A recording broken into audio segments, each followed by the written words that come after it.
Joseph Steinberg, Ph.D., stood at the two-story entrance, facing the afternoon sun.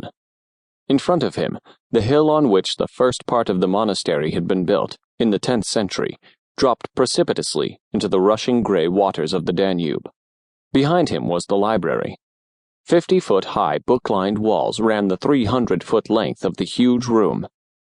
From the chapel below came the vesper chants of the 30 or so monks who still occupied that part of the Baroque abbey not presently used as a parochial school. He paid no attention, if, in fact, he even heard. Were it not for the boat pushing barges upstream and the cars humming along the highway across the river, Steinberg could have been anywhere in time within the last millennium. He wasn't thinking about that, either.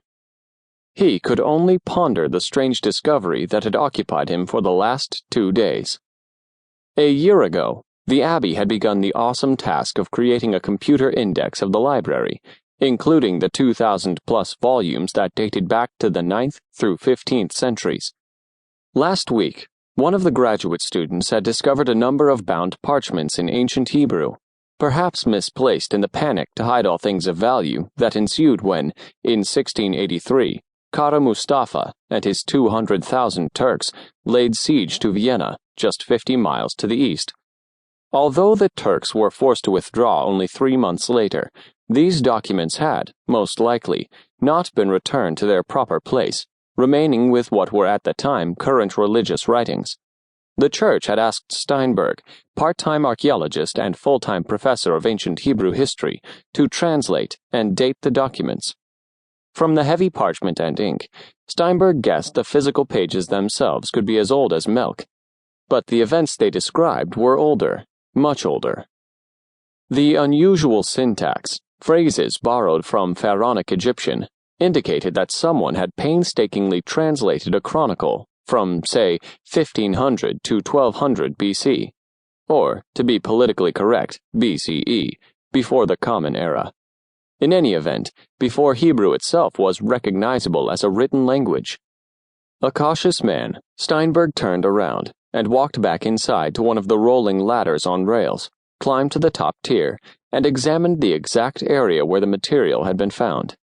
Sure enough, the neighboring volumes all dated from the mid to late 17th century. Once back on the parquet floor, he returned to the table where the parchments were unrolled. He pulled on the surgical gloves that protected the documents from any acid that might be contained in the moisture of his skin, then turned to the laptop on which he was composing a draft of his translation. He was aware of the irony of the anachronism, using electronic transcription in a place where manuscripts had been hand-copied for centuries. But how did these documents come to be here, in Austria, in the first place?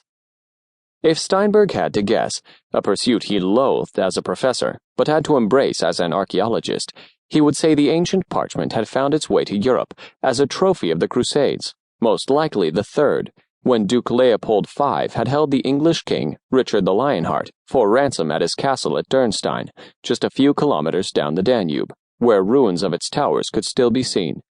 Possibly, these pages had been brought to Melk from the centuries-old castle of some former crusader, for safekeeping, before the Turks breached the castle walls. A number of families in this area dated their ancestry back that far. Steinberg sighed his relief at having at least theoretically solved the mystery of the paper's origin. How the church, or for that matter, the world, was going to solve the consequences of his discovery was another issue. 2 hours later, he stood and glanced around the room.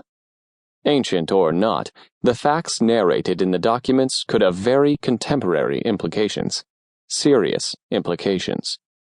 Implications far beyond the halls of abstract academia or the dusty pages of history.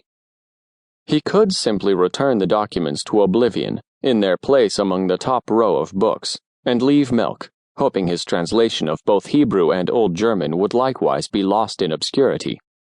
But somehow that didn't seem a satisfactory option. Part of his compensation for his work was right to publish his findings in his choice of scholarly journals.